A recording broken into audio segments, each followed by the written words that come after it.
Hello friends, હું ભાવના ચાવડા મારી channel ભાવનાની રસોઈમાં તમારું સ્વાગત કરું છું।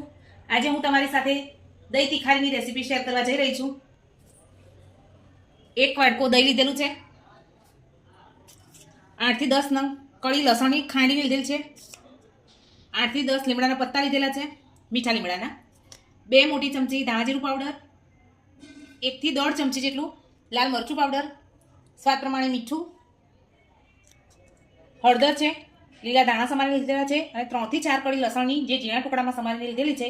તો ચાલો ફ્રેન્ડ્સ, આપણે દહીં તીખારી બનાવી લઈએ। એક ગેસ ચાલુ કરી એની પર એક પેન મૂકી દઈશું। આપણી કઢાઈ ગરમ થઈ ગઈ છે, હવે એમાં આપણે તેલ ઉમેરી દઈશું। પછી એક નાની ચમચી જેટલી રાઈ ઉમેરી દઈશું।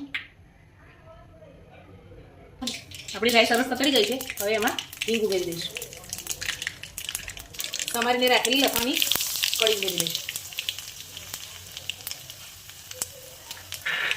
હવે એમાં મીઠા લીમડાના પાન ઉમેરી દઈશું। ખાંડીને રાખેલું લસણ પણ ઉમેરી દઈશું। આપણી લસણની કળી સરસ ગોલ્ડન બ્રાઉન થઈ ગઈ છે। હવે લીલા મરચાં ઝીણા સમારીને રાખેલા છે એ ઉમેરી દઈશું।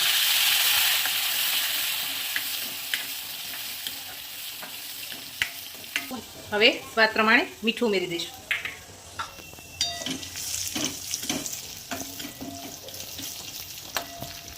હવે આપણે આમાં બીજા મસાલા એડ કરી દઈશું। ધાણા જીરું પાવડર, અડધી ચમચી જેટલી હળદર ઉમેરીશું, 1 થી 1.5 ચમચી જેટલું લાલ મરચું ઉમેરી ગેસની ફ્લેમ એકદમ સ્લો કરી દઈશું અને મસાલો સરસ મિક્સ કરી લઈએ। હવે આ સમયે આપણે આમાં દહીં ગેસની ફ્લેમ બંધ કરી અને દહીં ઉમેરી દઈશું।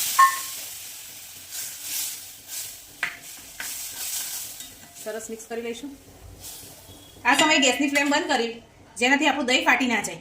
તો તૈયાર છે આપણી દહીં તીખારી। હવે આપણે એને સર્વિંગ બાઉલમાં કાઢી લઈશું। આપણી દહીં તીખારી બનીને તૈયાર છે। હવે એને લીલા ધાણાથી ગાર્નિશિંગ કરીશું। તમને મારી આ ઇઝી અને ઇન્સ્ટન્ટ દહીં તીખારીની રેસીપી કેવી લાગી એ મને કમેન્ટમાં જરૂર જણાવજો। લાઇક કરજો, શેર કરજો અને સબસ્ક્રાઈબ કરવાનું ભૂલતા નહીં। બેલ આઇકન પણ જરૂરથી દબાવજો જેથી મારી નેક્સ્ટ રેસીપીનો વિડીયો હું અપલોડ કરું તો તરત જ તમને નોટિફિકેશન મળી જાય।